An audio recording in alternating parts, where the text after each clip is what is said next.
Halo Kak Tias, Assalamualaikum. Waalaikumsalam dok. Oke, gimana kabarnya Kak Tias? Alhamdulillah sehat. Alhamdulillah sehat ya, tetap Iya. semangat.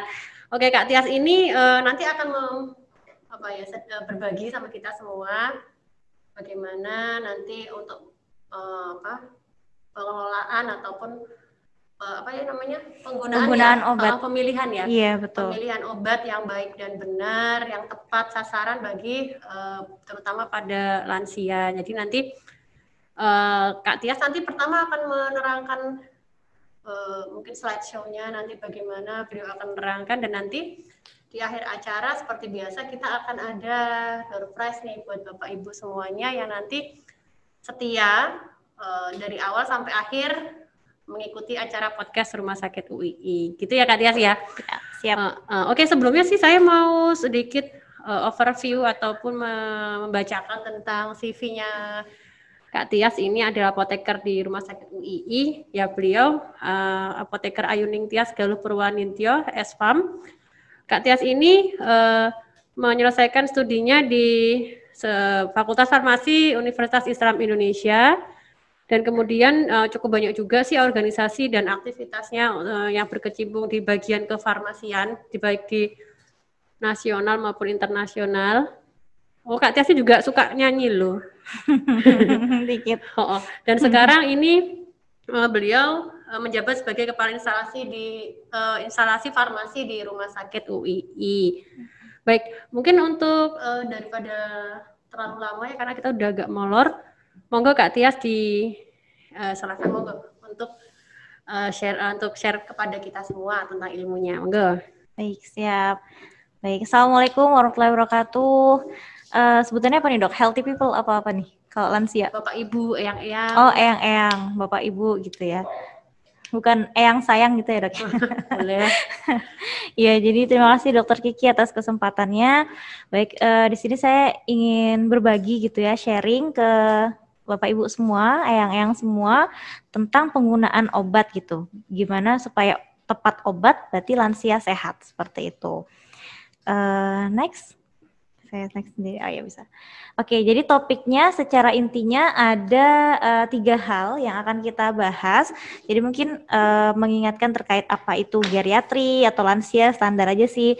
Ingetin aja, kemudian ada tantangan pengobatan pada lansia, karena lansia ini kan termasuk populasi khusus seperti anak, ibu hamil, jadi harus butuh perhatian khusus dan treatment khusus seperti itu. Nanti kita akan bahas juga terkait penggunaan obat pada lansia itu prinsipnya seperti apa sih gitu. Nah ini problems yang ada di lansia gitu ya, problem yang ada di lansia.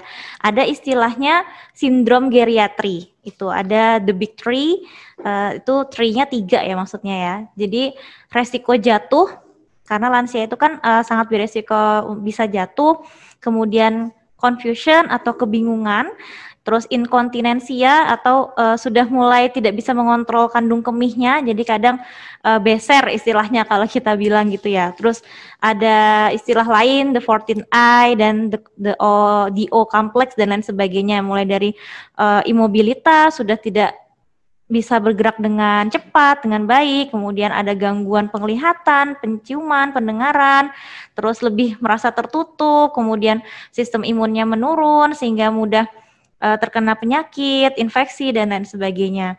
Kemudian prinsipnya itu kalau lansia tuh sakit tuh nggak enak gitu, jadi ngerasa aduh aku nih paling sakit nih gitu, jadi butuh perhatian ekstra gitu. Kemudian gitu ya, nah ini bagi Bapak Ibu yang nonton nih, kalau misalnya ngerasa ciri-ciri ini berarti udah lansia nih, gitu. Jadi baper, sensitif gitu ya. Kemudian sering banyak mau, atau sering kalau kita dengar itu kan hari ini cerita A, besok cerita A lagi gitu. Jadi diulang-ulang seperti itu. Terus yang paling penting adalah ini perubahan PKPD dan fisiologis. Apa itu PKPD? Jadi terkait farmakokinetik dan farmakodinamiknya seperti itu.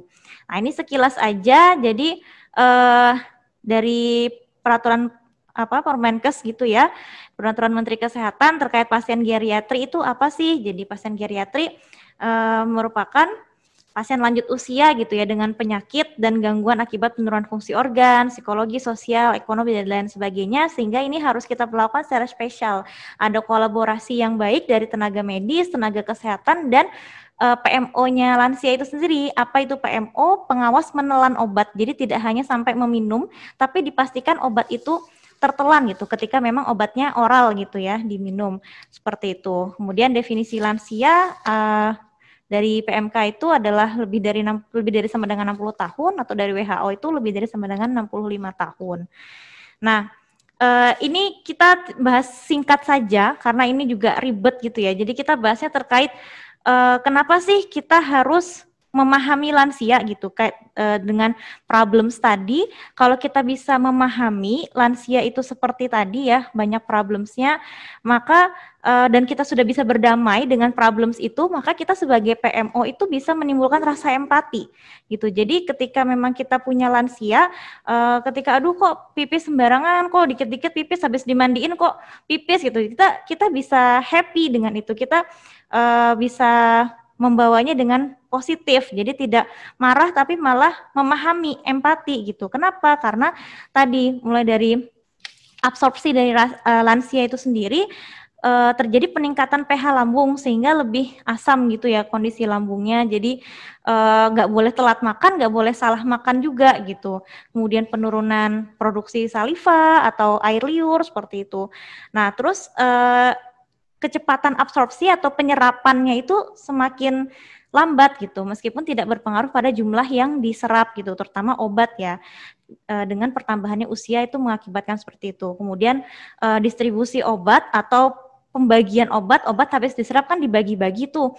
Nah itu akan berpengaruh juga pada obat-obat yang lipofilik atau suka mudah larut lemak gitu.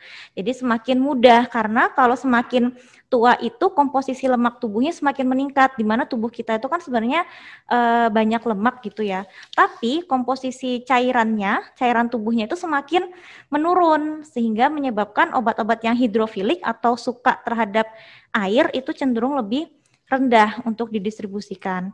Kemudian metabolisme juga terkait aliran darah ke hatinya juga menurun, menyebabkan eliminasinya semakin lambat dan lain sebagainya, termasuk terkait ekskresi ginjal, pengeluaran obatnya juga terganggu. Nah ini sekilas terkait permasalahan pada obat gitu. Jadi definisinya adalah kejadian yang tidak diinginkan yang dialami oleh seorang pasien, bisa potensial atau sudah dialami gitu yang dapat mengganggu tercapainya tujuan terapi. Nah, tantangan lainnya pada lansia itu ada istilahnya polifarmasi. Apa itu polifarmasi? Jadi seseorang yang mengkonsumsi obat lebih dari sama dengan 5 jenis obat atau ada yang mengatakan 7 jenis. Nah, penyebabnya apa? Karena lansia itu tadi penurunan fungsi organ sehingga harus mendapatkan banyak obat, kemudian butuh beberapa dokter gitu kan, dari ke dokter gigi nih, misalnya ke dokter syaraf, tapi juga ada sakit ke dokter penyakit dalam, akhirnya kan banyak obat. Itu memang harus diperhatikan, tapi bukan terus kita takutin gitu, tapi bisa kita kelola dengan baik dan kita kontrol dengan baik gitu. Karena memang harus mendapatkan obat itu kan si pasien itu. Kemudian ini kadang konsumsi suplemen dan obat herbal. Jadi kadang udah ke dokter penyakit dalam, ke dokter gigi, misalnya ke dokter syaraf, tapi di rumah juga percaya nih, katanya tetangga pakai herbal ini bagus gitu. Nah, itu apa sih bahayanya nanti akan kita bahas gitu. Kemudian akibatnya apa kalau polifarmasi? Tadi biayanya besar, kemudian nanti terjadi interaksi obat, efek samping obat, dan ketidakpatuhan dalam pengobatan. Nah, prinsip pengobatan pada lansia itu ada 13 ini, pada intinya tadi terkait yang penting-penting ya, terkait dengan interaksi obat dengan obat. Jadi namanya obat itu adalah sesuatu yang menyembuhkan, tapi obat itu juga karena terdiri dari senyawa kimia atau senyawa sintetis juga mempunyai hal jeleknya gitu, atau kita sering nyebutnya efek samping, efek alami dari obat yang tidak kita inginkan, tidak sesuai dengan terapi. Nah, ini yang harus kita monitoring dengan benar seperti itu. Karena kayak tadi misalnya konsumsi obat A gitu kan, terus nanti ada interaksi dengan herbal. Nah ini yang berbahaya nih, jadi harusnya dari pasien itu sendiri ketika ke dokter, ketika ke apoteker harus jujur nih. Jadi saya juga konsumsi herbal ini kok, saya juga konsumsi minuman ini kayak gitu, karena tadi adanya interaksi yang tentunya ini berdampak buruk bagi terapi si pasien itu. Kemudian juga ada interaksi obat dengan makanan. Jadi kalau di luar negeri itu ada istilahnya grapefruit, atau kalau di Indonesia tuh bilangnya jeruk limau gedang. Nah, mirip-mirip jeruk Bali gitu ya dok ya, tapi yang merah gitu ya. Itu sangat banyak memiliki interaksi dengan banyak obat seperti itu. Jadi makanya harus hati-hati betul, karena lansia juga tadi pH lambungnya udah tinggi, misalnya diet buah gitu ya, diet buah, tapi ternyata malah menyebabkan interaksi obat itu sendiri. Seperti itu. Kemudian ada beberapa obat yang memang dia interaksi juga dengan keju, dengan seafood gitu, dengan fermentasi seperti itu. Seperti contohnya obat-obat yang kayak golongan MAOI gitu dok, yang monoamin inhibitor gitu kan, ada yang kayak penelzin dan lain sebagainya. Itu sangat-sangat efeknya parah kalau misalnya sampai ketemu dengan si keju dan lain sebagainya tadi gitu. Kemudian nah, tadi ada istilahnya tanya 5O nih. Apa itu 5O? Jadi ketika lansia, kemudian nanti Bapak Ibu ini ditemani oleh PMO-nya, pengawas menelan obatnya, ini yang benar-benar harus ditanyakan kepada dokter atau apotekernya, yaitu 5O. O yang pertama, obat ini apa sih nama dan kandungannya? Kemudian yang kedua, obat ini apa indikasinya? Khasiatnya itu apa gitu? Indikasi itu nama lainnya khasiat atau fungsi. Kemudian yang ketiga, obat ini berapa dosisnya gitu. Karena dosis per orang kan berbeda-beda. Jadi untuk saya sendiri itu berapa dosisnya. Nah, itu yang harus ditanyakan. Kemudian yang keempat, obat ini cara menggunakannya gimana sih? Gitu. Karena ada beberapa alat khusus gitu ya. Nanti kita akan praktek sedikit terkait obat dengan alat khusus. Kemudian ada obat ini efek sampingnya apa, seperti itu. Atau kalau misalnya kita nggak hafal, kita bisa nyingkatnya dengan makan Indomie, gitu ya. Kayak saya nggak nyebut merek ya dok ya. Indomie ya, Indomie. Jadi makan Indomie, apa itu makan Indomie? Nama, kan, ma-nya kan nama, terus kan-nya adalah kandungan, in-nya adalah indikasi, do-nya adalah dosis, kemudian M-nya adalah menggunakan, cara menggunakan ya, terus E yang terakhir adalah efek samping, seperti itu. Nah ini sedikit bawa merek ya, meskipun nggak disponsorin ya, jadi ini buat contoh aja, karena Bapak Ibu semua kan sering melihat dan mungkin menggunakan obat ini gitu ya, obat sejuta umat lah istilahnya. Jadi apa sih nama tadi tuh dari mana sih? Namanya itu kalau dari contoh obat ini adalah Sanmol, itulah nama obatnya. Kandungannya apa? Kandungannya paracetamol. Kemudian indikasi atau khasiatnya untuk apa? Penurun panas, demam, pereda nyeri gitu. Dosisnya berapa? 500 mg gitu. Terus aturan pakainya gimana? 3 kali sehari 1 tablet tiap 8 jam. Ada juga nanti untuk pasien A cuma berapa kali sehari, 2 kali atau gimana. Efek sampingnya seperti apa? Nah, efek samping ini memang harus disampaikan, tapi tidak untuk ditakuti, hanya untuk diwaspadai dan dikontrol, karena belum tentu si A ini mengalami efek samping, bisa jadi si B tidak mengalami efek samping gitu. Jadi hanya sesuatu yang memang wajib tahu. Kemudian ada di obat itu tanggal kadaluarsa. Nah ini yang penting sekali. Tanggal kadaluarsa ada istilahnya expired date ya di blister atau di strip-strip obatnya. Kemudian nomor izin edar gitu. Karena sekarang juga sudah mulai marak terkait obat palsu gitu ya. Gitu. Nah ada beda lagi nih kalau misalnya dia obatnya tidak mendapatkan dalam kotak utuh. Jadi misalnya contoh di etiket di RSUII, misalnya pasien ini dapat clindamycin nih, misalnya 1 strip. Oke, kalau 1 strip ada kelihatan tanggal ED-nya, tapi biasanya tetap ada expired date di etiketnya itu. Jadi ada tanggal ED-nya juga tetap dituliskan oleh apoteker. Nah, aturannya juga harus dilihat 3 kali sehari 1 kapsul. Nah, untuk antibiotik itu ketika 3 kali sehari harus tepat tiap 8 jam. Kenapa? Nanti akan kita bahas sedikit. Kemudian sesudah makan gitu, karena ada juga yang diminum sebelum makan. Nah, terus ada antibiotik harus dihabiskan. Kenapa harus dihabiskan? Nah, nanti kita bahas juga sedikit. Nah, bedanya dengan obat yang botol, misalnya di sini ada Veris ini ya, Veris drop ini, dia diminumnya 1 jam sebelum makan atau perut kosong. Tapi ketika memang si pasien punya sakit bagian lambung gitu, itu bisa sesudah makan gitu. Tapi yang paling efektif itu penyerapan maksimalnya saat perut kosong. Nah, itu nanti expired date-nya akan berbeda ketika barang ini sudah dibuka. Jadi untuk sirup mayoritas itu hanya 1 bulan biasanya.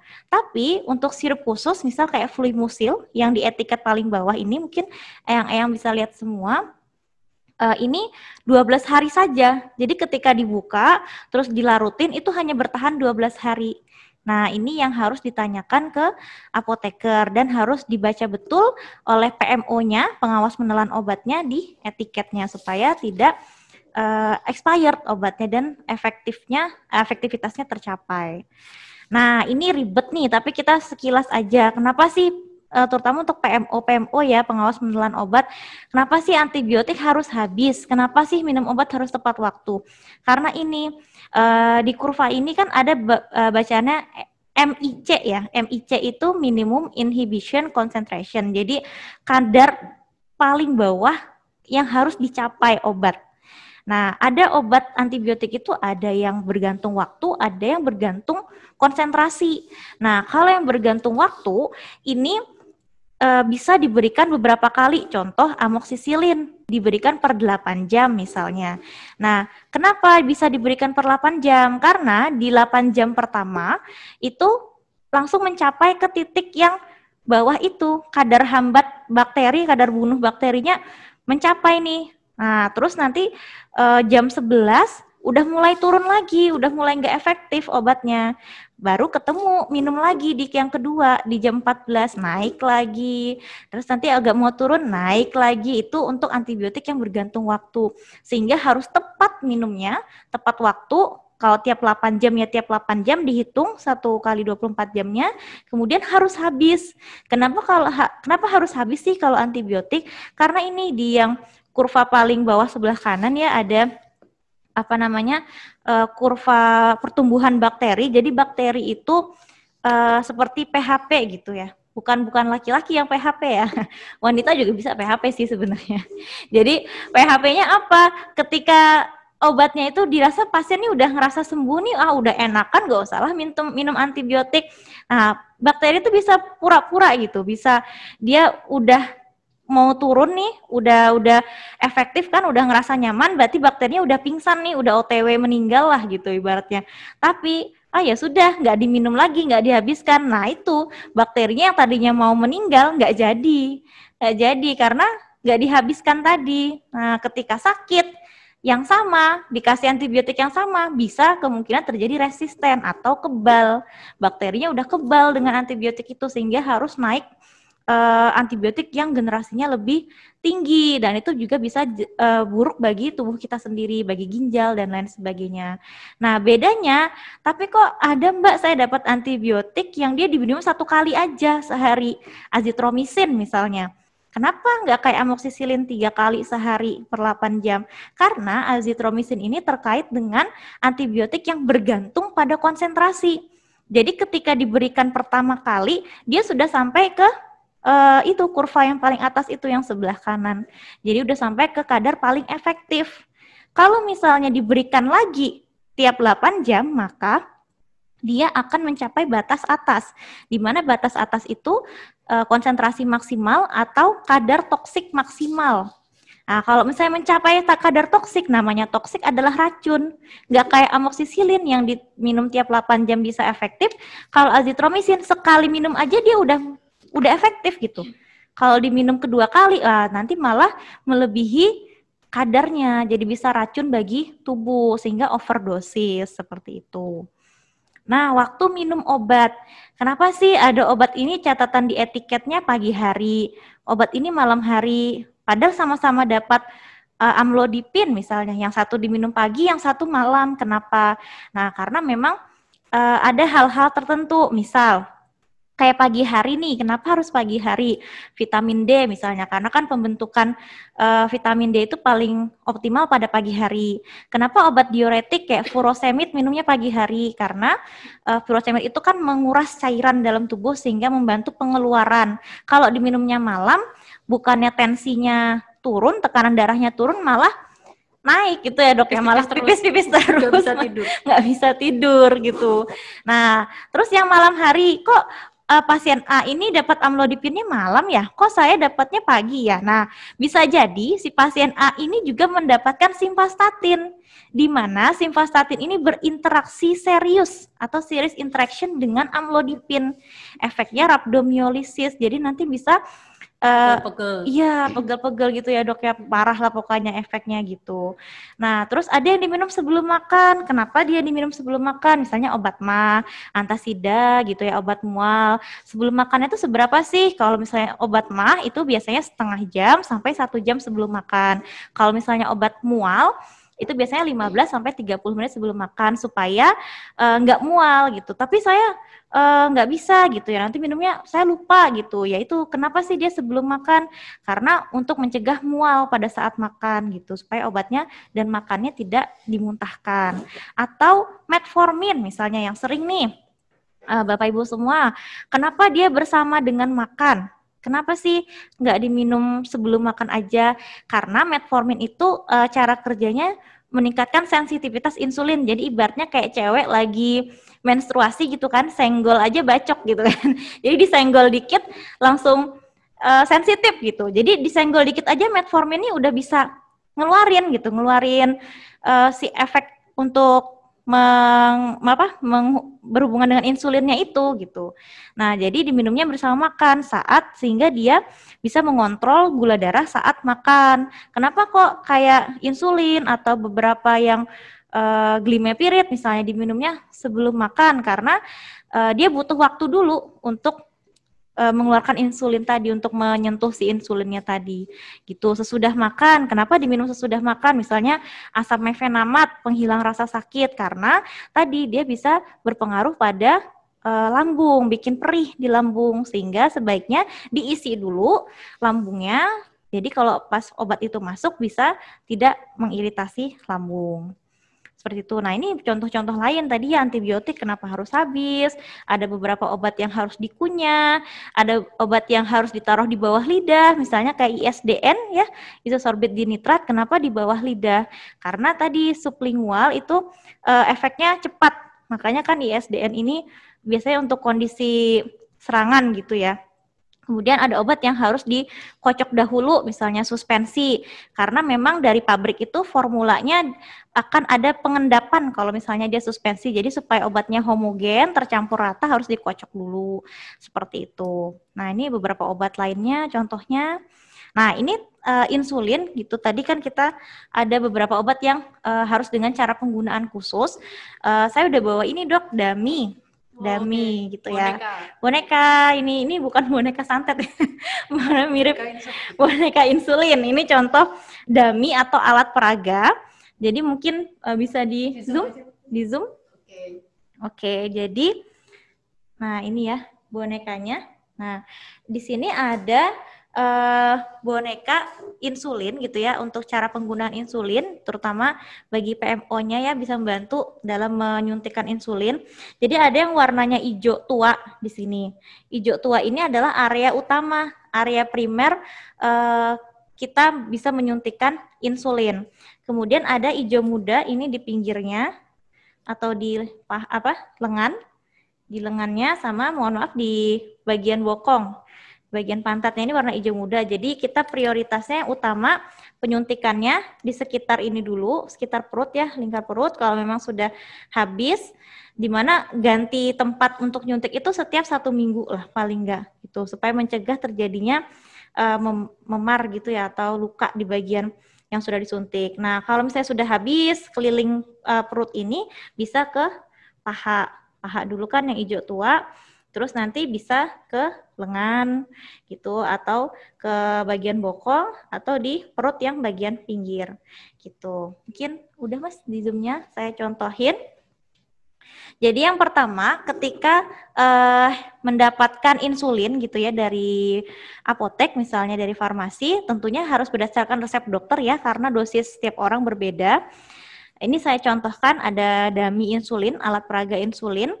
Jadi pertama kali dapat itu harus disimpan di kulkas. Di kulkasnya suhu 2 sampai 8 derajat Celcius. Jadi tidak boleh di suhu ekstrim, tidak boleh terlalu dingin, tidak boleh terlalu panas. Jadi bukan disimpan di freezer, tapi kalau di kulkas itu hanya bisa di pintu kulkasnya atau di pinggir-pinggir kulkasnya itulah. Itu udah masih range 2 sampai 8 derajat Celcius. Dan tidak boleh disimpan misalnya karena sering pakai disimpan di mobil gitu ya atau di bawah apa itu yang di bawah mobil itu tempat penyimpanan itu kan panas, jadi bisa rusak gitu insulinnya. Nah ini disimpannya pertama kali disimpan di kulkas. Tapi kalau misalnya sudah digunakan, itu disimpannya di suhu ruang, di tempat terdingin tapi di suhu ruang. Jadi bisa di lemari obat kalau misalnya punya ya. Yang penting jauh dari jangkauan anak-anak, tidak tercampur dengan di bawah televisi atau di meja sembarangan gitu. Yang penting di tempat obat khusus. Nah, ini ceritanya saya ngambil dari kulkas ya. Saya ngambil dari kulkas, kan dingin. Dingin banget tuh kalau dari kulkas. Nah, ini harus disamakan dulu dengan suhu tubuh kita. Kenapa? Supaya tidak terjadi penggumpalan dari insulinnya, atau tidak terjadi juga shock ke tubuh kita karena terlalu dingin tadi. Sehingga harus digosok-gosok seperti ini. Gini bisa sekitar 30 detik ya, sampai benar-benar dirasa suhu yang dari kulkas tadi udah sama dengan suhu tubuh kita. Kayak gitu digosok-gosok gitu. Sudah, kemudian jangan lupa saat sebelum menyuntikkan, apalagi lagi era Covid ini kita harus cuci tangan ya, cuci tangan dengan sabun kalau bisa dengan 6 langkah yang benar. Nah, setelah digosok-gosok dan sudah sama dengan suhu tubuh, bisa dibuka ini. Nanti kelihatan dosisnya ya, kelihatan dosisnya. Nah, ini ya bisa dilihat ya nanti kayaknya ada cairan gitu di sininya. Kemudian di sininya ini ada pengatur untuk dosisnya, bisa diputar-putar gini ya. Ini tapi kalau misalnya ini sudah sediaan bener jangan diputar-putar gitu. Nah, sudah nih udah dibuka. Terus kita bisa ambil jarum. Ya, jarumnya sebentar. Jarumnya yang beda ini aja, apa? Ini ada jarumnya. Biasanya diplastikin gitu ya, dari plastik gitu. Udah nanti kan dimasukin gini aja. Dimasukin gini. Terus dibuka jarumnya, hati-hati. Nah, dibuka. Pastikan jarumnya itu lurus. Nah, ini karena contoh jarumnya bengkok. Pura-pura ya. Jadi terutama untuk pengawas pengawas memakai obatnya juga harus lihat nih jarumnya harus benar-benar lurus. Kalau ini kan karena udah dipakai contoh-contoh terus jadi bengkok. Nah, terus pastikan cairannya itu tidak keruh, bersih dan keluar gitu. Dengan cara apa? Coba aja nggak apa-apa. Coba sekitar 1 atau 2 unit dulu diputar, tek. Nah, ini 2 unit. Terus dari bawah ini ditekan, didorong gitu kan, nanti ini karena contoh kan gak ada cairannya, jadi nanti dia akan keluar nyembur. Oh, pas nyembur ini ternyata bisa nyembur dan cairannya bersih, berarti bisa dipakai seperti itu. Nah, setelah itu kalau udah siap, diatur dosisnya sesuai yang ada di resep dokternya, di etiketnya. Misal pemakaiannya 8 unit misalnya, yaudah kita putar sampai ke angka 8. Jadi tanda panah ini sampai ke angka 8 di sini. Nah, ini cukup besar sih angkanya, jadi kelihatan sih harusnya. Nah, setelah siap, oke. Ini pura-puranya tubuh yang mau disuntik. Ini pastikan di area sini dulu ya, di area sini kita ada yang namanya alkohol swab gitu ya, alkohol swab. Ini, ntar saya taruh dulu insulinnya. Alkohol swab ini bisa dipakai supaya tidak meminimalkan iritasi atau supaya daerah yang akan disuntikannya steril. Nanti diusap-usap sedikit gitu aja di bagian yang akan disuntik. Kemudian setelah sudah, agak dicubit sedikit tapi jangan terlalu keras, cuma untuk memudahkan aja. Agak sedikit aja. Terus nanti disuntikan gitu ya, disuntikan ke area yang sudah siap tadi. Tadi setelah pakai alcohol swab didiamkan sekitar 10 detik gitu ya. Terus setelah siap disuntikan secara tegak lurus, pelan-pelan langsung seret, terus ditekan sampai cairannya habis, sampai insulinnya masuk semua. Nah, ketika melepaskan, kan ketika ditekan ini dosisnya akan 0 lagi nih dari 8 unit. Ketika melepaskan ditahan sambil dilepaskan pelan-pelan. Kemudian bisa di alcohol swab lagi. Seperti itu. Cara pakainya akan lebih mudah jika ada yang bisa membantu dalam menyuntikkan insulinnya tadi. Seperti itu. Nah, ini untuk penggunaan pertama. Nanti untuk penggunaan selanjutnya tidak disimpan ke dalam kulkas lagi, tapi disimpan di suhu ruang. Kemudian jarumnya jangan dibiarkan di sini, Bapak Ibu, eyang-eyang semua. Jarumnya harus kita lepas lagi. Kemudian nanti dimasukkan ke tempatnya tadi, tempat jarumnya tadi. Nah, di sini. Idealnya ini dipakainya satu kali saja, cuman bisa dipakai maksimal 3 kali. Gitu, supaya menjamin sterilitas dari jarumnya ini. Seperti itu, kemudian ditutup seperti biasa, disimpan di suhu ruang di tempat obat tadi. Nah, terus kalau penyuntikan berikutnya di mana? Nah, penyuntikan berikutnya bisa sekitar 1 cm atau 1 jari atau bisa juga 2 jari gitu dari tempat penyuntikan yang pertama. Jadi misalnya tadi disuntikannya di sini, nanti selanjutnya bisa selang 1 jari atau 2 jari. Seperti itu. Nanti bisa sampai mengeliling ke area yang hijau tua ini sampai benar-benar habis seperti itu. Nah, kapan sih ganti tempatnya? Ganti tempatnya biasanya seminggu sekali itu nggak apa-apa. Misalnya sudah habis nih semuanya, nanti bisa diganti di tempat lain. Seperti itu. Tadi penyimpanannya juga sudah ya. Seperti itu. Kemudian yang terakhir, misalnya ada inhaler ya. Jadi contohnya ini alat peraga untuk dipakai ke saluran pernapasan. Jadi ada beberapa warna. Kalau yang warnanya hijau, biru itu juga hijau, biru itu biasanya isinya itu, komposisinya tadi tuh terkait untuk bronkodilator atau untuk pelega nafas saja. Tapi kalau yang warnanya coklat, ungu seperti ini itu biasanya isinya kortikosteroid. Jadi sebagai anti inflamasi atau anti peradangan gitu ya, Dok ya, kalau bahasa awamnya gitu. Nah, di sini juga ada dosisnya. Jadi untuk ini saya next dulu ya. Nah, ini lebih enak biar kelihatan. Jadi, ini namanya inhaler gitu ya. Inhaler itu ada 3 bagian. Yang pertama ini penutup. Nih, yang ini penutup bisa dibuka. Kemudian yang warna ungu ini adalah yang di sini ya, yang di ujung ini adalah mouthpiece-nya. Jadi tempat untuk menaruh mulutnya. Kemudian ini bisa dibuka juga. Ini kanisternya. Ini adalah obatnya, yang berisi obatnya. Gitu, berisi obat dan propilen. Jadi propilen itu zat pendorong, membantu supaya aerosolnya keluar. Nah, 3 bagian ini yang harus kita perhatikan dengan benar.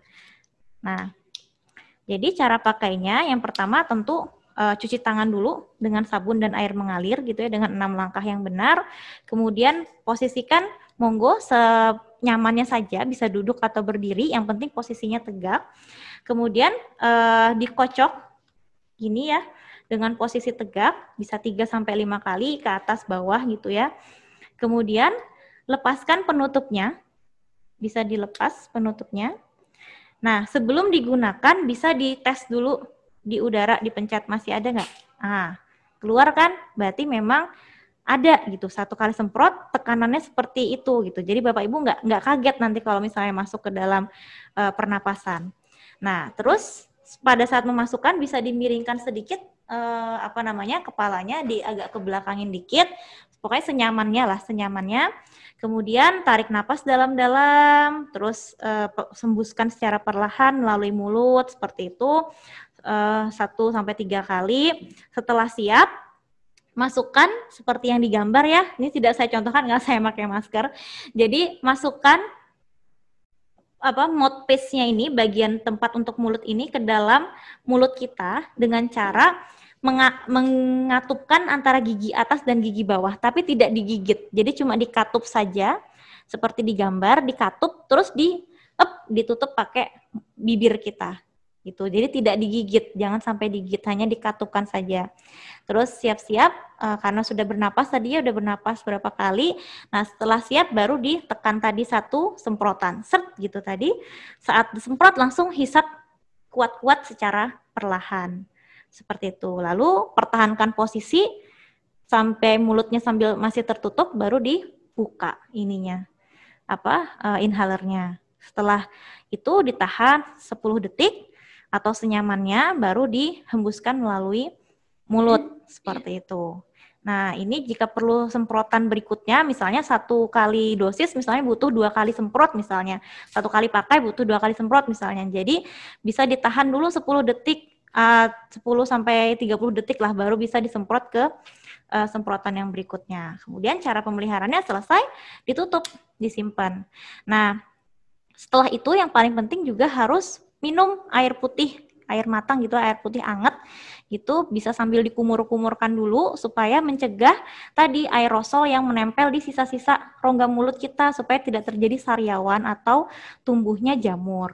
Seperti itu. Kemudian jangan lupa untuk selalu banyak minum air putih tadi ya dengan cukup.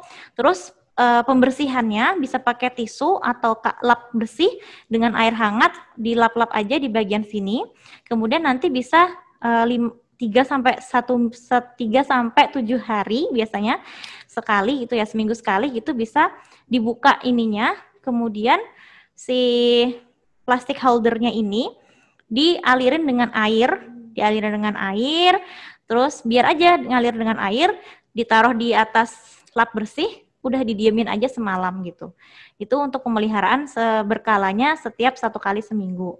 Seperti itu. Kalau berkala setiap sekali pakai, tadi cukup dilap dengan tisu atau kain bersih dengan air hangat. Seperti itu. Dan jangan lupa berkumur dengan air matang dan minum air putih yang cukup. Nah, ini teknologi sekarang, jadi untuk di luar negeri udah nggak asing nih dengan hal ini. Ada weekly pill reminder box sama shaker pill gitu ya. Jadi untuk weekly pill reminder box ini seperti kayak kotak kecil-kecil gitu yang ada tulisan hari Senin sampai Minggu, itu untuk membantu mengingatkan dalam minum obat gitu. Jadi nanti disiapkan oleh PMO-nya, bisa anaknya atau keluarganya untuk pengawas menelan obatnya, disiapkan tuh sehari misalnya minumnya berapa obat dimasukkan ke dalam pil itu sambil dikasih tanda yang mana yang sebelum makan, yang mana sesudah makan, atau bisa pakai yang shaker itu. Shaker itu bisa sekalian untuk tempat minumnya seperti itu. Kalau kemarin saya googling kayaknya udah di online kayaknya udah mulai banyak dok terkait ini. Gitu. Nah, yang paling penting juga selain terapi obat ada istilahnya terapi non obat atau terapi non farmakologi. Ini merupakan modifikasi gaya hidup, kayak meliputi pola diet, aktivitas fisik, olahraga gitu ya, olahraga ringan, kemudian sebisa mungkin mengurangi hingga berhenti merokok dan pembatasan konsumsi alkohol seperti itu. Kemudian banyak minum air putih, kemudian makan sayur, buah, itu ya, olahraga, paling penting aktivitas fisik, dan sayur, buah juga harus hati-hati karena tergantung penyakitnya. Kadang kalau misalnya asam urat juga harus hindari kacang-kacangan meskipun dia sayur gitu kan. Jadi nanti banyak-banyak bertanya kepada dokter dan apotekernya, seperti itu. Nah, di era COVID sekarang bukan menjadi alasan misalnya takut ke rumah sakit gitu ya, takut wah obatnya udah habis tapi takut ke rumah sakit, takut ke dokter gitu kan. Nah sekarang kita juga bisa secara virtual gitu, bisa dengan seperti ini kita saling berbagi ilmu gitu ya, saling berbagi ilmu, atau di rumah sakit UI juga ada konsulan ya dok ya, jadi konsulan, jadi bisa periksa ke dokter dengan via WA, via WhatsApp. Tapi tentunya kalau misalnya butuh pemeriksaan langsung harus ke rumah sakit, di mana rumah sakit juga sudah menerapkan berbagai macam protokol kesehatan gitu ya, screening, memfilter pasien-pasien yang akan masuk. Jadi insya Allah akan aman. Jadi jangan takut Bapak Ibu, eyang-eyang semua untuk berobat ke rumah sakit seperti itu. Nah, mungkin kalau boleh saya menyimpulkan, Dok, dari diskusi kita hari ini ada isi pastel. Wah, siang-siang jadi lapar ya, Dok ya. Jadi isi pastel gitu. Pastel isi itu kan macam-macam ya, ada isi mie, ada isi sayur gitu. Nah, sama seperti lansia nih, macam-macam gitu karakteristiknya. Nah, tapi kan kulitnya ini sama nih, kulitnya sama. Jadi sebenarnya intinya butuh rasa empati dan pemahaman yang kuat saja terhadap lansia itu. Jadi isi gitu ya, isi itu terdiri dari ikhtiar. Ikhtiarnya apa ya? Tadi dengan berkunjung ke dokter, kemudian meminum obat gitu ya. Terus sabar gitu. Jadi harus sabar kalau menghadapi lansia. Dari lansianya juga harus sabar menerima kondisi penuaannya dan penurunan fisiologis tubuhnya. Kemudian si pengawas minum obatnya juga harus sabar dalam menghadapi segala problems lansia itu tadi. Kemudian harus ikhlas tadi ya kuncinya. Terus pastel, P-nya double nih, jadi maksa gitu ya. Jadi pastel, P-nya itu periksakan kondisi dan segala keluhan lansia Anda ke dokter. Jadi jangan dianggap sepele, jangan takut gitu. Kalau misalnya medical check up itu kan sebenarnya nggak harus sakit ya. Jadi untuk ngetes sebenarnya kita tuh sehat-sehat aja ya, alhamdulillah. Kalau sakit ya kita bisa ada obatnya seperti itu. Jadi jangan takut, periksakan segala kondisi dan keluhannya. Kemudian patuhi anjuran terapi obat dan non obat tadi yang diberikan oleh dokter.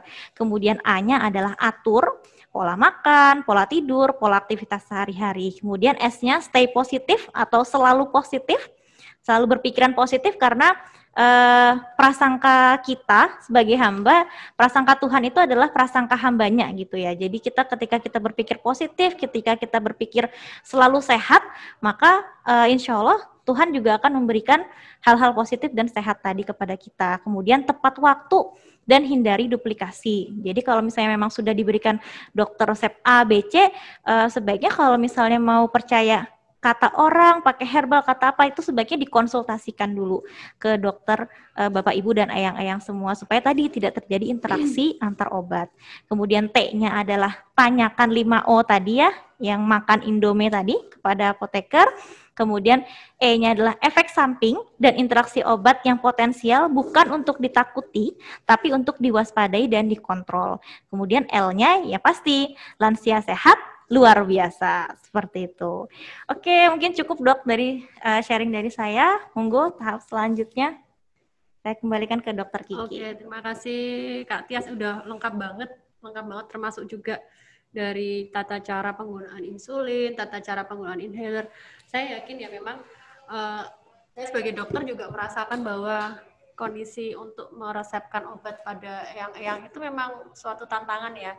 Karena kan di sisi lain juga beliau juga mungkin yang sudah sepuh itu biasanya kan juga ada beberapa penyakit penyerta misalnya, jadinya akibatnya beliau juga akan menerima ya tadi polifarmasi itu ya, banyak obat gitu ya, jadinya mungkin lebih dari 5 atau lebih dari 6 itu bisa terjadi juga pada beliau, sehingga ada beberapa hal yang memang problem yang kita hadapin, seperti biasanya kayak kurang patuh ya minum obatnya, kadang ada lupa, terus kemudian efek samping obatnya juga terjadi. Nah itu makanya mungkin sesi ini adalah salah satu caranya mungkin untuk eyang-eyang semua, atau mungkin juga caregiver juga bisa belajar bagaimana caranya untuk memilah dan memilih penggunaan obat yang baik dan benar. Oke, untuk eyang-eyang mungkin yang ngersake untuk bertanya mungkin bisa langsung tanya saja di unmute, atau bisa juga chat di kolom di bawah itu, diketik boleh. Ada pertanyaan belum, Kak? Ya, ada. Oke, belum aja. Jadi tadi saya tuh sempat ini, Kak Tias. Iya, Dok. Oh ya, saya lupa. Jadi nanti kalau misalnya akan di belakang sesi, kita akan ada hadiah untuk eyang-eyang yang nanti atau Bapak Ibu yang bisa menjawab pertanyaan dari Kak Tias ya. Nanti di belakang nanti akan ada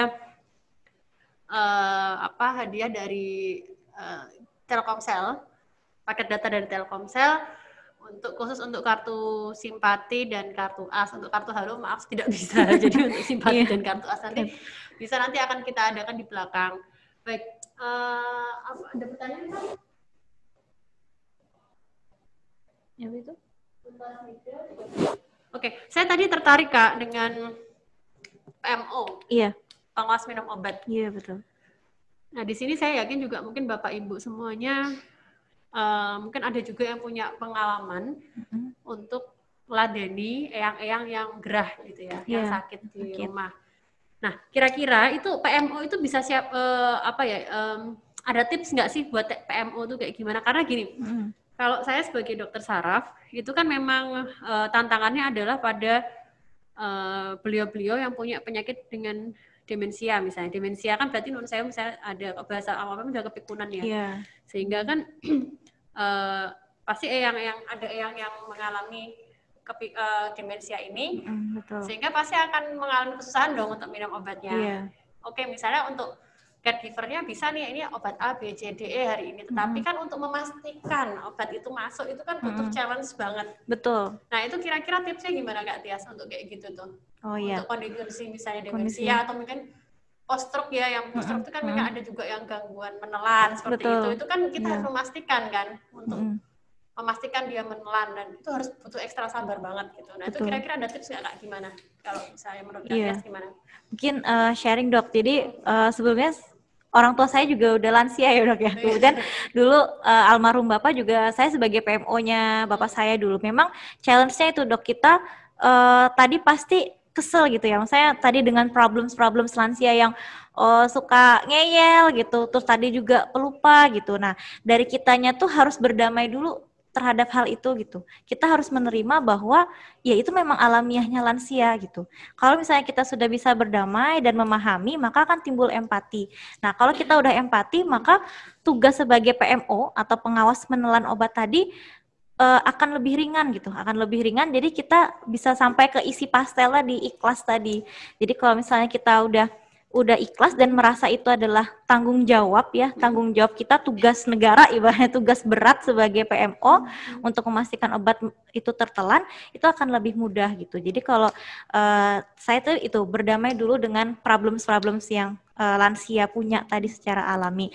Ketika sudah berdamai, maka tadi kita bisa membantu. Prosesnya kan misalnya kalau lansia susah menelan ya dok ya, bisa kita fasilitasi dengan digerus untuk obat-obat yang memang bisa digerus. Pastinya nanti kan dari apoteker, dari farmasi biasanya nanya ada kesulitan menelan boten gitu. Misalnya iya, maka kami akan rekomendasi mungkin bisa dikapsul. Jadi nanti ketika minum obat, iya tinggal dibuka atau enggak dipuyir aja gitu, biar lebih cepat dipuyir, nanti langsung dimasukin. Nanti bisa diedukasi caranya pakai sendok, puyirnya dibuka, dimasukin sendok, dikasih air putih dikit. Kalau misalnya memang agak nggak nyaman, bisa dikasih gula aja yang netral. Betul, jadi tidak berinteraksi dengan obat itu.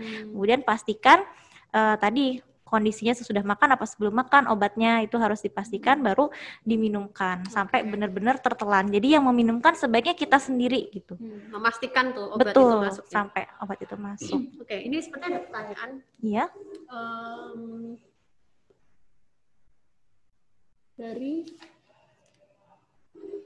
Kelihatan. Dari Ibu Rizal Kurniawati. Saya dapat obat antasida 3x1 ya. Mohon bertanya, dapat obat antasida 3x1, kemudian omeprazol 2x1, domperidon 3x1, natrium diklofenak 2x1 dan vitamin 2x1. Bagaimana waktu minumnya ya? Kemudian lalu bagaimanakah keamanan omeprazol untuk pasien geriatri?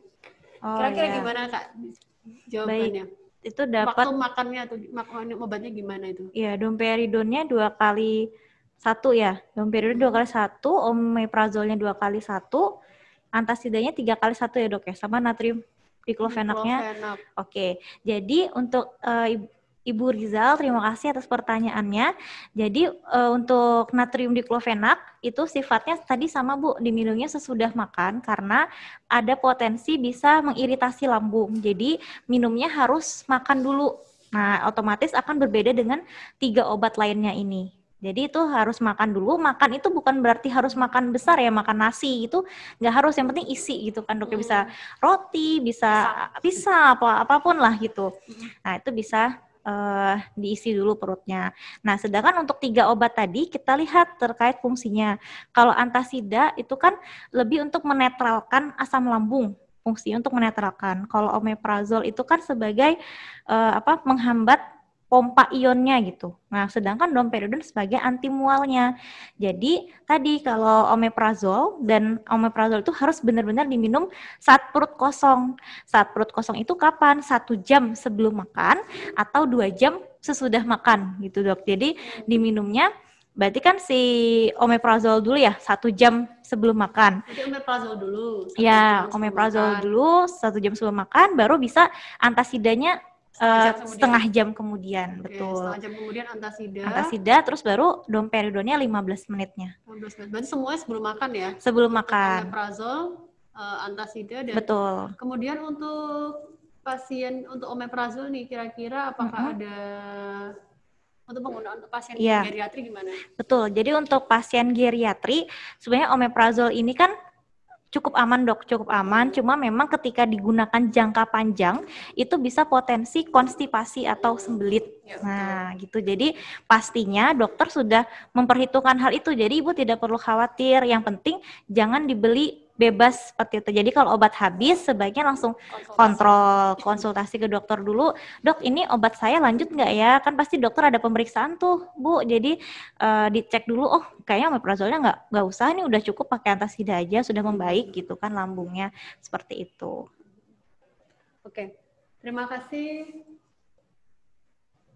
Terima kasih Bu Riza atas pertanyaannya. Mungkin bagi Bapak Ibu yang ingin bertanya, monggo bisa langsung, atau kolom chat di bawah ini bisa langsung diketik kemauan. Oh, kemudian ini saya juga tertarik ini, Kak. Iya, Bu. Setelah makan, kan minum itu kan minum obat kan ada setelah makan, sebelum makan dan bersamaan makan tadi ya, seperti Kak Tias bilang ya.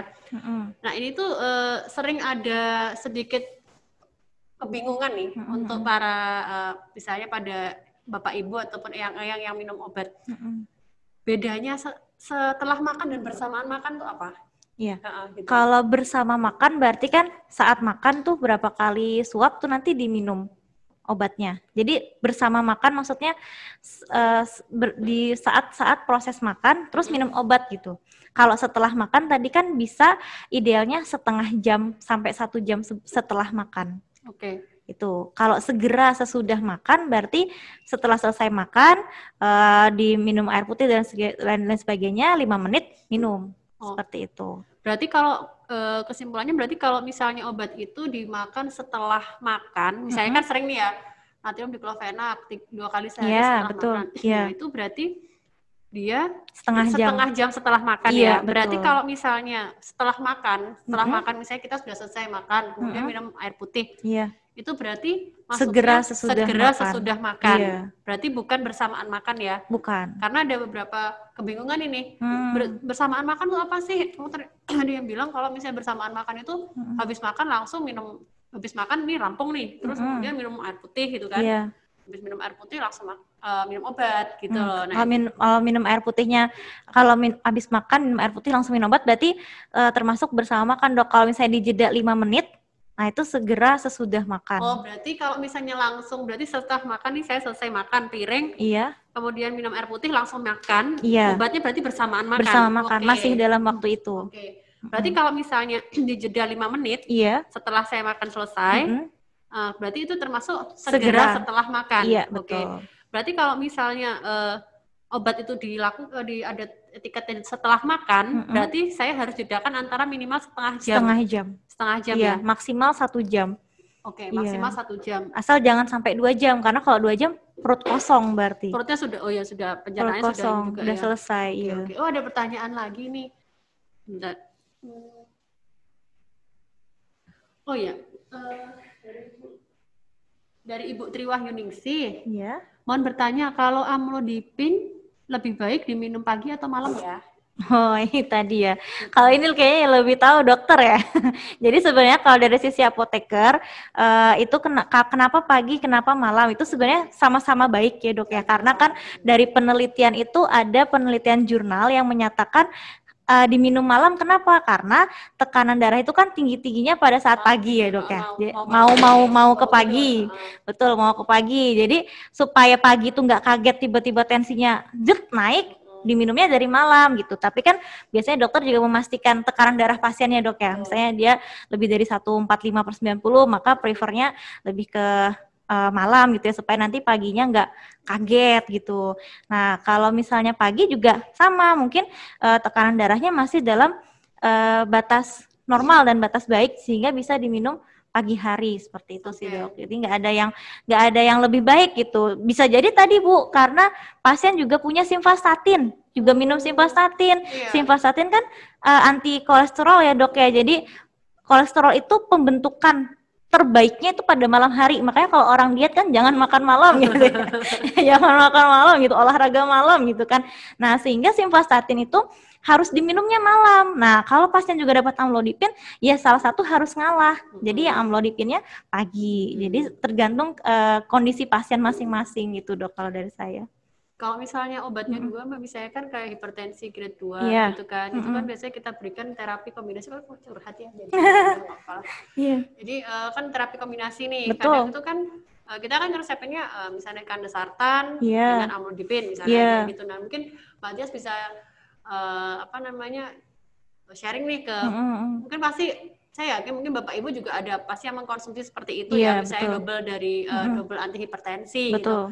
Kira-kira itu penggunaan yang baik gimana sih kalau penggunaan double anti hipertensi, misalnya contohnya tadi ya kandesartan atau valsartan dengan amlodipin misalnya, itu gimana kira-kira? Kalau itu kalau misalnya dijelaskan lebih ke farmasinya dok ya, terkait mekanismenya, tapi pada intinya memang prefernya lebih baik itu yang amlodipinnya yang malam, kemudian kandenya yang pagi. Betul, karena memang si kande ini kan sesuai dengan mekanisme dia sebagai angiotensin reseptor blocker, dia lebih baik pagi gitu, efektivitasnya lebih baik pagi, lebih optimal seperti itu dibanding kalau si amlodipin sebagai CCB gitu ya, kalsium kanal blocker. Jadi lebih prefernya seperti itu. Jadi kalau ada yang minum obat anti hipertensi misalnya contohnya kandesartan, kemudian amlodipin sama simvastatin atau atorvastatin atau golongannya, berarti gini tipsnya, kandesartannya pagi, amlodipinnya siang. Yes, betul.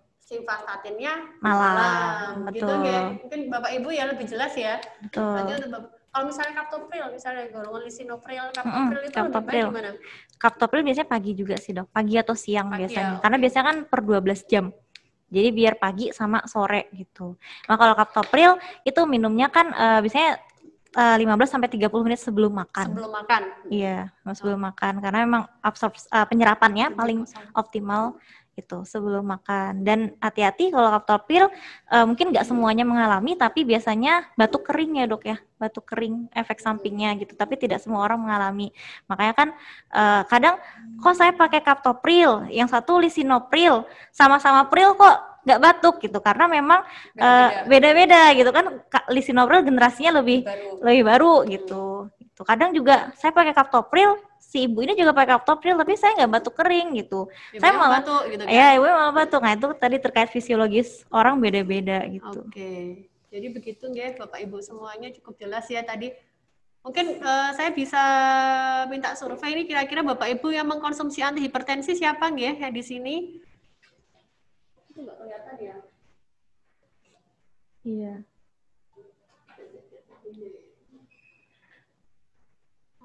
Non sewu Bu Mudarsi konsumsi obat menapa kira-kira? Mungkin bisa di-unmute dulu. Dari kitanya. Alhamdulillah saya tidak mengkonsumsi obat apapun dokter. Alhamdulillah sehat ya. Alhamdulillah. Mungkin bisa ada sharing Ibu kira-kira untuk pengalamannya pernah mungkin konsumsi obat atau mungkin menjadi pengawas minum obat mungkin tiang sepuh atau seperti apa, Ibu mungkin bisa share. Ya kalau minum obat selama ini alhamdulillah nggak pernah ya, tapi kalau pengawas iya waktu bapak saya stroke itu. Ada problemnya menapa Ibu kalau bisa diceritakan? Ya, problemnya menapa Ibu kira-kira bisa diceritakan? Ini begini, karena ibu saya juga sudah sepuh, bapak sepuh, kan saya tidak serumah. J. Tidak serumah. Jadi obat itu sudah saya bagi, Dok. Saya bagi, saya masukkan ke kantong plastik. Kemudian ada kotak lagi satu, yang ada kotak lagi besar-besar itu 3. Ya, kami tulisi pagi, siang, malam. Jadi nanti setelah dipotong-potong, dimasukkan kantong plastik kecil, dimasukkan kotak yang besar itu. Oh, ini buat pagi. Oh, ini buat siang. Oh, ini buat malam gitu. Oh, yes. Jadi nanti ibu saya tinggal ngambil, oh ini sing tulisannya pagi, berarti ya ngambil yang di sini. Jadi nanti di kotaknya ada apa tidak gitu. Kalau ada berarti diminumkan pagi. Jadi nanti sebelum kita pulang itu, kalau pas kita kunjung itu kita bilang, ini lho Bu obatnya yang buat besok atau buat nanti, atau ini lho Bu obat kontrolnya dari Bapak tadi, ini buat pagi, ini buat sore, buat malam. Gitu kita potong-potong sekalian. Tapi tidak kita kupas, kita potong-potong aja. Iya, betul Bu. Yang bisa saya sampaikan, karena untuk menghindari keamanan tadi, Dok. Betul. Terus kelupaan juga ya Bu ya, minum obatnya juga untuk menghindari. Iya, bisa kelupaan. Makanya terus dibuat jadwal. Jadwalnya tidak usah pakai tulisan, hanya dengan kotak yang besar, tulisan yang besar itu. Jadi nanti diingatkan. Iya, betul.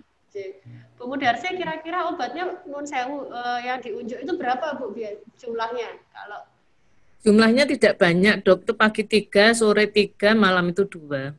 3. Tapi kan itu kan tulisannya kecil-kecil, jadi untuk ibu saya sudah susah untuk melihat tulisan, jadi ya kita ngalai seperti itu. Oh, jeng. Iya.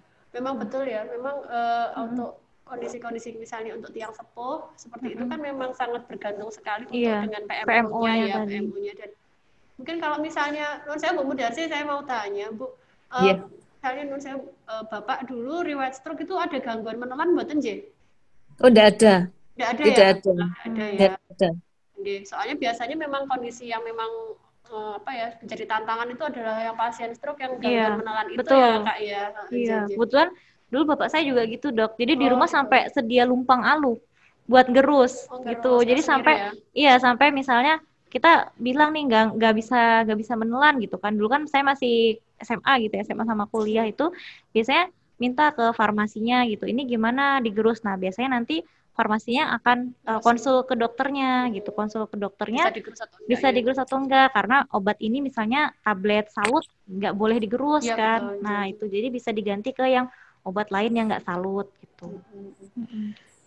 Bu Mudarsi itu tadi sharingnya sangat berguna ya Bu. Tadi sebenarnya yang Ibu lakukan itu sudah sesuai dengan yang tadi. Keren banget Bu. Keren banget tadi untuk apa? Namanya kalau bahasa Inggrisnya tuh weekly reminder box. Nah, jadi kalau sekarang itu ngetrennya tuh weekly reminder box yang tadi yang Kak Tias tadi sharing warna-warni itu loh Bu Mudarsi. Nah, itu ternyata Ibu sudah melakukan dan alhamdulillah Ibu semoga ini juga bisa dipraktekkan kepada para bapak ibu ataupun caregiver yang memang merawat para lansia atau tiang sepuh yang memang harus diawasi minum obatnya. Iya, betul. Oke, mungkin karena waktunya kayaknya sudah lebih juga ya Kak Tias. Iya, betul. Mungkin kita ini aja ya langsung kayaknya untuk reward kita udah dapat ya Bu Mudarsi ya. Iya, betul. Bu Mudarsi karena sudah memberikan pengalaman ya. Ya, Bu Mudarsi sudah memberikan pengalaman, kemudian sharing bagaimana caranya untuk memberikan menjadi PMO yang baik gitu ya Dok ya. PMO yang baik. Juga mengawasi dan memastikan bahwa obat itu masuk. Ya alhamdulillah. Jadi nanti Bu Mudarsi akan dihubungi oleh tim PR kita ya Mbak Tias ya. Betul. Untuk Bu Mudarsi. Terima kasih Dokter. Nanti untuk Ibu bisa nanti setelah dihubungi silakan untuk mencantumkan untuk nomor kartu simpati atau AS. Insya Allah nanti 2 kali 24 jam akan kita berikan. Untuk dari Telkomsel akan mendapatkan hadiah dari paket data. Ya, nanti kan. Terima kasih Dokter. Ya, semoga Bu Mudarsi selamat Ibu, selamat Bu Mudarsi, sehat selalu. Amin. Matur nuwun, salam untuk keluarga Bu Mudarsi. Terima kasih. Amin. Bu Mudarsi dalamnya di mana? Rumahnya di mana? Saya di Jalan Parangtritis kilometer 8,5 Dokter. Di Satembi Dadapan. Oh, dekat Tembi. Kapan-kapan main seperti ini ya, Bu? Dokter. Oke, mungkin begitu. Anak-anakku sudah langganan di situ kok. Langganan. Besok ketemu ngobrol ya, Bu. Iya. Sebentar lagi juga anak aku katanya mau melahirkan di situ. Oh, Masya Allah, Alhamdulillah. Nanti besok insya Allah sebenarnya ketemu Mbak Tias juga nanti Iya. kalau misalnya ada obat itu pasti dari ya Mbak Tias itu pasti ada namanya rekonsiliasi obat. Jadi Betul. nanti akan diberikan bagaimana nih minumnya, dosisnya bagaimana seperti itu. Nanti pasti akan seharusnya lengkap insya Allah. Siap. Oke, mungkin di penghujung acara ya Kak ya. Iya. Closing sentence, closing statement. ya boleh, monggo silakan Kak. Kesimpulannya apa nih? Ya, kalau dari saya sih kesimpulan tadi isi pastel tadi Dok. Jadi intinya untuk Bapak Ibu sebagai PMO tadi pengawas penelan obat semangat, ikhtiar, sabar dan ikhlas gitu ya. Insya Allah namanya orang sakit itu adalah ujian, insya Allah pasti akan berakhir dan ketika kita mendapatkan ujian pasti akan untuk mendapatkan derajat yang lebih baik. Bagi Bapak Ibu lansia yang juga sedang sakit, semangat, insya Allah itu sebagai penggugur dosa kita. Ya intinya kita saling memahami dan berdamai dengan keadaan. Ketika kita bisa berdamai dengan keadaan, maka tadi akan timbul rasa empati sehingga tadi efektivitas terapinya tercapai. Seperti itu, Dok. Untuk terima kasih Kak Tias, mungkin dari saya, insya Allah nanti setiap bulan kita akan adakan podcast khusus untuk lansia dengan tema yang berbeda-beda. Jadi Bapak Ibu nanti akan kita share, mungkin yang sudah join ke grup untuk geriatri di RSUII, akan kita share nanti untuk bulan depannya dengan tema yang berbeda-beda, kan kami harapkan tetap untuk bisa join bersama untuk ngobrol-ngobrol bersama dengan kita semua di sini. Ya. Oke, mungkin begitu saja, nggih. Iya, Dokter. Kita tutup akhiri yuk. Ya. Selamat siang semuanya. Mohon maaf saya Dr. Kinali spesialis neurologi dan Kak Tias apoteker. Mohon maaf jika ada kesalahan. Assalamualaikum warahmatullahi wabarakatuh. Waalaikumsalam warahmatullahi wabarakatuh. Terima kasih, Bapak.